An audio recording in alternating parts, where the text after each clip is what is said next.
तो अब मैत्रेय मुनि विदुर को ध्रुव महाराज के वंशजों का वर्णन कर रहे हैं और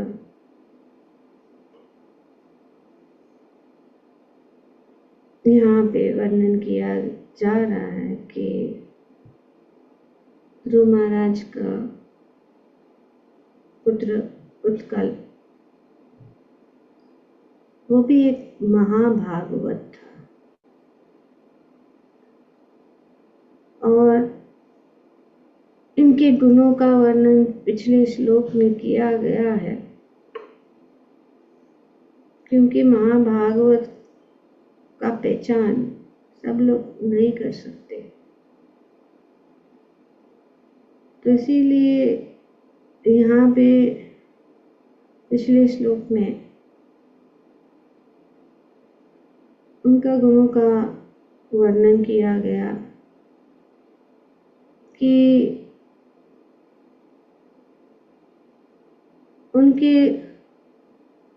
उसने परब्रह्म के विषय में अपने ज्ञान के प्रसार द्वारा पहले ही शरीर बंधन से मुक्ति प्राप्त कर ली थी।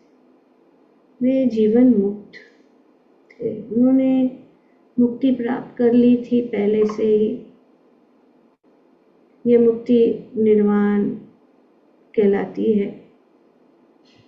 दिव्य आनंद की स्थिति को प्राप्त था और उसी आनंद में स्थिति में रहता था, जो अधिक अधिक बढ़ती जा रही थी। यह समस्त भक्ति योग के कारण, यह सतत भक्ति योग के कारण ही संभव था, जिसकी तुलना अग्नि से की गई है, जो समस्त मलिन भौतिक वस्तुओं को भस्म कर देती है। वे आत्म साक्षात्कार की अपनी स्वाभाविक स्थिति में रहता था और भगवान के अतिरिक्त और कुछ भी नहीं देख सकता था और वह भक्ति योग में तल्लीन रहता था। तो वो पहले से ही, तो इसीलिए अल्पज्ञानी राह चलते लोग को उत्कल कैसे लगते थे? मूर्ख, अंधा, गूंगा, बहरा तथा पागल। तो वे ऐसे सोच रहे थे कि ये तो अंधा, गूंगा, बहरा, पागल, किंतु वास्तव में ऐसा नहीं था, जो हमने जान लिया है मैत्रेय मुनि के। क्योंकि ऐसे व्यक्ति कभी ऐसे व्यक्तियों को पहचानना, महान भक्त को पहचानना बहुत कठिन है, क्योंकि वे अपने आप को दिखाते नहीं है। वे पागल के जैसे घूमते हैं। वे अपने आप में इतने रमते हैं कि ऐसा लगता है कि वे पागल हैं। और उदाहरण बताया गया था कि वह उस अग्नि के समान बना रहा जो राख से ढकी होने के कारण दिखती नहीं है। से राख से अग्नि कभी जो है होती है, लेकिन राख से ढकी हुई रहती है, लेकिन अग्नि है तो पता नहीं लगता है। ऊपर से ऐसा लगता है कि अग्नि नहीं है, लेकिन वो रहती है। तो इस प्रकार से, और प्रभुपाद जी अपने तात्पर्य में बताते हैं कि 2 प्रकार के भक्त होते हैं। हाँ, 2 प्रकार के जो परम सिद्ध भक्त होते हैं। एक है भजनानंदी भजनानंदी और दूसरे हैं गोष्ठानंदी। तो गोष्ठानंदी और भजनानंदी, भजन आनंद में वे हमेशा, जो भजनानंदी भक्त है वो स्वयं की भक्ति का अनुशीलन करने में संतुष्ट रहता है, वो अपनी भक्ति में ही संतुष्ट रहता है, वो किसी से बात नहीं करता है, वो किसी को देखता नहीं, वो इतना मग्न रहता है अपनी भक्ति में कि कभी कभी उनको पहचानना भी कठिन हो जाए। वो किसी और से बात नहीं करता है, वो ना प्रचार करता है न कुछ, वो बस अपनी भक्ति में आनंद लेता रहता है, तो भजन करता है, वो भजन आनंदी है। और दूसरा है जो गोष्ठानंदी, वो स्वयं से भी पूर्ण है, वे संतुष्ट है, हाँ, पर दूसरों का भी भगवत भावना का लाभ उठाने के लिए कार्य करते। वे खुद तो संतुष्ट है, वे खुद जो है भगवत प्रेम में डूबे हुए हैं, लेकिन दूसरों के लाभ के लिए, दूसरों को भगवत प्रेम के स्तर पर उठाने का वे कोशिश करते हैं, तो इसको कहते हैं गोष्ठानंदी भक्त। तो इस प्रकार से भजनानंदी उत्कल, और क्योंकि वो ऐसे थे तो सब लोग उनको पागल समझ, यहाँ तक कि मंत्रियों तथा कुल के समस्त गुरुजनों ने समझा कि उत्कल बुद्धिहीन और सचमुच ही पागल है। अभी ध्रुव महाराज के बाद उत्कल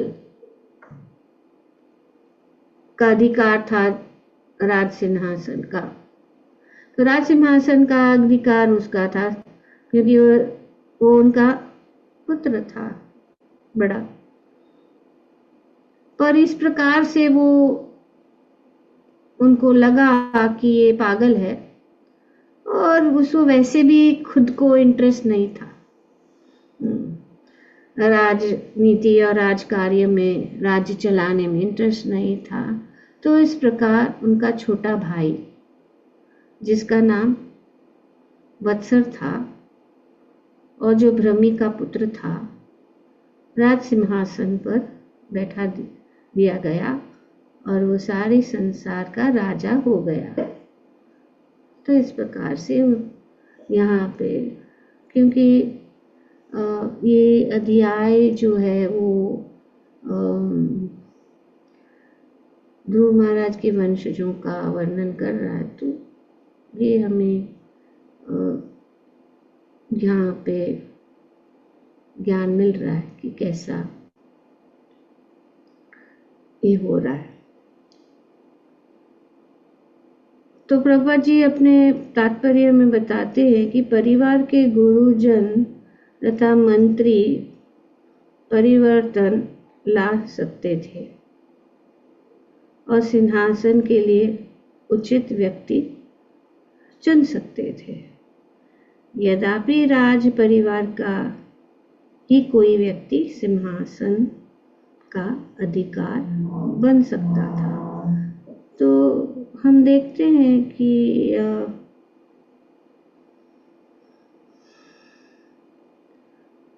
किस प्रकार से राजा जो है वो राज्य चलाता है, लेकिन वो अकेला नहीं, उनके मंत्री होते, और ये मंत्री जो है उनको आदेश देते हैं। एक प्रकार से कहा जा सकता है कि जो मंत्री है वो राजा का हाथ, आँख और मार्गदर्शन देने वाला होता है। और राजा मंत्री के बिना एक पंखहीन पक्षी के समान होता है। तो हम देखते हैं कि हर एक राज्य में, क्योंकि ये यहाँ पे बताया गया है कि राजतंत्र और दो प्रकार का ये है। कौन सा है? राजतंत्र और जनतंत्र। जनतंत्र मतलब जो सब लोग हैं राष्ट्र में, राज्य में, वे जो है अपने राजा को चुनते या मिनिस्टर, चीफ मिनिस्टर को चुनते हैं या प्रेसिडेंट को चुनते हैं। इसको कहते हैं डेमोक्रेसी, लोकतंत्र। तो राजतंत्र में भी ऐसा नहीं था कि, क्योंकि राजा का कर्तव्य है कि प्रजा का जो है, जो भी ज़रूरतें हैं, प्रजा संतुष्ट रहे, राज्य में शांति रहे। तो इस प्रकार से वे उनको राज्य को अच्छी तरह से चलाने के लिए बहुत ज़रूरी था प्राचीन काल में भी कि मंत्री हो, चीफ मिनिस्टर, प्रधानमंत्री। तो ये, और मनु के अनुसार जो राज्य में अगर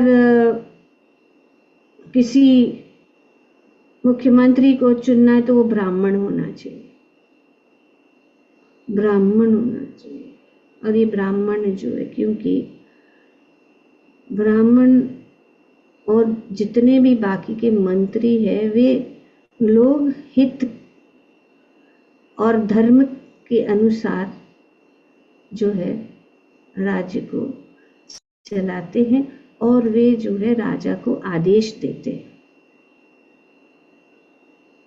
तो इसीलिए अगर कोई राजा जो है योग्य नहीं है तो मंत्री, जैसे कि यहाँ पे बताया गया है कि मंत्री और समस्त गुरुजनों ने ये निर्णय लिया थे, वे निर्णय ले सकते हैं। और उन्होंने निर्णय लिया कि ठीक है, उत्कल जो है राज्य को संभालने के लिए योग्य नहीं है उनकी परिस्थिति के कारण। तो इसीलिए उन्होंने जो है उनका छोटा भाई वत्सल को सिंहासन पर बिठा दिया। तो ये हम देखते हैं कि बहुत सारा उदाहरण है, आगे भी हम देखेंगे कि किस प्रकार से ये मंत्री वगैरह और ब्राह्मण जो है वे निर्णय ले सकते हैं। अगर राजा अच्छा भी नहीं है, जैसे कि आगे कथा है कि राजा वेन के विषय में कि हम पढ़ चुके हैं, पढ़ेंगे आगे कि किस प्रकार से वे इतने क्रूर थे और इस प्रकार से, और वे ब्राह्मणों को भी यज्ञ करने नहीं दे रहे थे। बहुत सारा कष्ट था, प्रजा बहुत अशांत थी, बहुत सारे जो है आपत्तियाँ थी। और इसीलिए सब जो ब्राह्मणों ने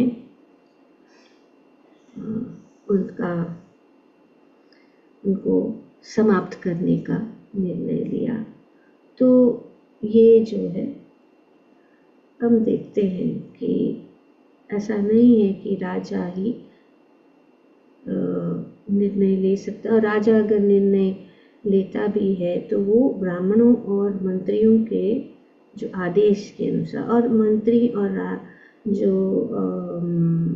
ब्राह्मण रहते हैं और ऋषि रहते हैं, वे सब जो है उनका कोई लगाव नहीं रहता है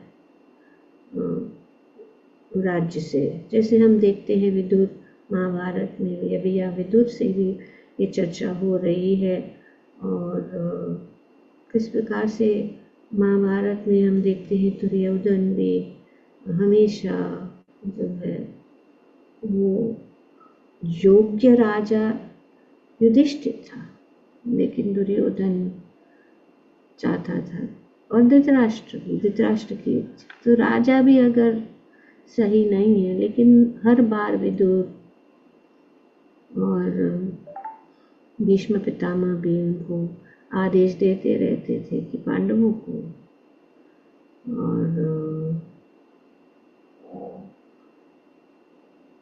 और देखा कि इनफैक्ट यहाँ पे जब दुर्योधन का जन्म हुआ था तो बहुत अशुभ जो है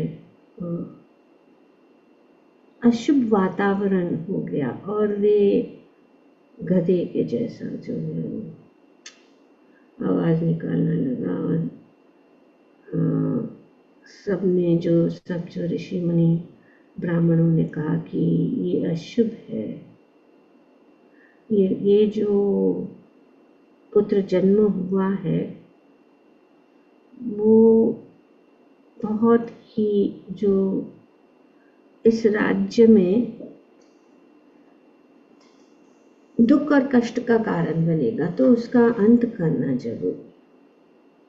पर धृतराष्ट्र का पुत्र स्नेह के कारण उन्होंने ऐसे नहीं करने दिया, और हम देखते हैं कि दुर्योधन की वजह से कितना जो है ये महाभारत का युद्ध में कितने लोग मारे गए और पूरा नष्ट हो गया। सब उनके जितने भी जो भाई थे पूरे जो नष्ट हो, पूरे कुरुवंश नष्ट हो गया। मैत्रेय मुनि ने भी, अभी यहाँ पे हम देखते हैं मैत्रेय मुनि बता रहे हैं, लेकिन मैत्रेय मुनि ने भी देखा महाभारत में भी, मैत्रेय मुनि ने भी जब पांडव जो काम्यक वन में थे तो सभी ऋषि मुनि ने उनका स्वागत किया, और वहाँ पे मैत्रेय मुनि थे, और उन्होंने जो पांडवों का जो परिस्थिति देखा, उनका हाल देखा, तो उनको बहुत दुख हुआ। जिस प्रकार से पांडव जो है घूम रहे थे, रह रहे थे वनवास में, तो बहुत, तो विदुर गए हस्तिनापुर, और धृतराष्ट्र को उन्होंने कहा कि पांडवों को अपना जो है हक जो है उनको दे दो। तो पर जब उन्होंने ऐसे कहा कि, तो दुर्योधन ने जो कहा कि ऐसा नहीं हो सकता, और अपनी जंघा को वो जो है अपनी उंगली से इस प्रकार से, और अपने पैरों को नीचे दबा के इस प्रकार से कह रहे कि ये सब नहीं हो सकता। तो मैत्रेय मुनि ने इस चीज को अपमान मानकर उन्होंने क्रोधित हुए और दुर्योधन को श्राप दे दिया। मैत्रेय मुनि ने श्राप दे दिया कि जो आपका ये घमंड है उसके कारण बहुत बड़ा युद्ध होगा, और उस युद्ध में भीम जो है आपकी जिस जंगा को आप दिखा रहे हैं उंगली से, उस जंगा को वो फाड़ दे, ऐसे कह के वहाँ से निकल रहे थे। तब धृतराष्ट्र ने मैत्री मुनि से कहा कि क्षमा कीजिए कुछ तो उन्होंने कहा कि अगर एक ही रास्ता है कि अगर दुर्योधन शांति करे पांडवों के साथ और उनको अपना हक दे, तो ये जो है ये श्राप जो है निष्फल हो जाएगा, काम में नहीं आएगा। लेकिन अगर वो ऐसा नहीं करता तो विनाश जरूर है। तो इस प्रकार से हम देखते हैं कि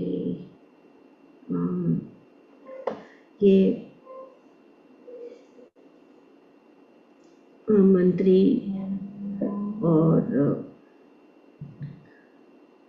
गुरुजन, साधु, मुनि, संत जो है वे हमेशा आकर राजा को आदेश देते, और जब आप राजा जो है योग्य नहीं है तो वे उनको दूसरा राजा, पर वो राजकुल से ही होता है, और इस प्रकार से उनको सिंहासन पर स्थापित करते हैं। तो श्री प्रभुपाद जी बताते आज भी जहाँ कहीं भी राजतंत्र है, कभी कभी मंत्री का तथा परिवार के गुरुजन मिलकर राज परिवार के किसी सदस्य को बजाय किसी दूसरे सदस्य को चुनकर सिंहासन पर बैठा देते हैं। तो इस प्रकार से यहाँ हम देखते हैं, क्योंकि वैदिक काल में सभी जो राजा जो थे वे राज ऋषि थे।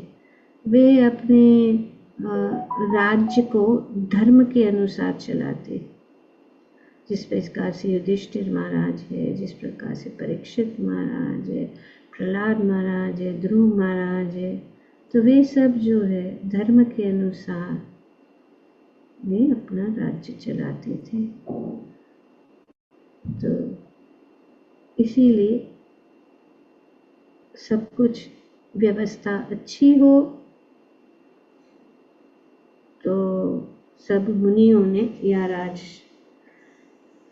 मंत्रियों ने ये निर्णय लिया कि वत्सर को सिंहासन पर बैठा दिया जाए। ग्रंथराज श्रीमद् भागवतम की जय। ओम तत्सत। Thank you very much.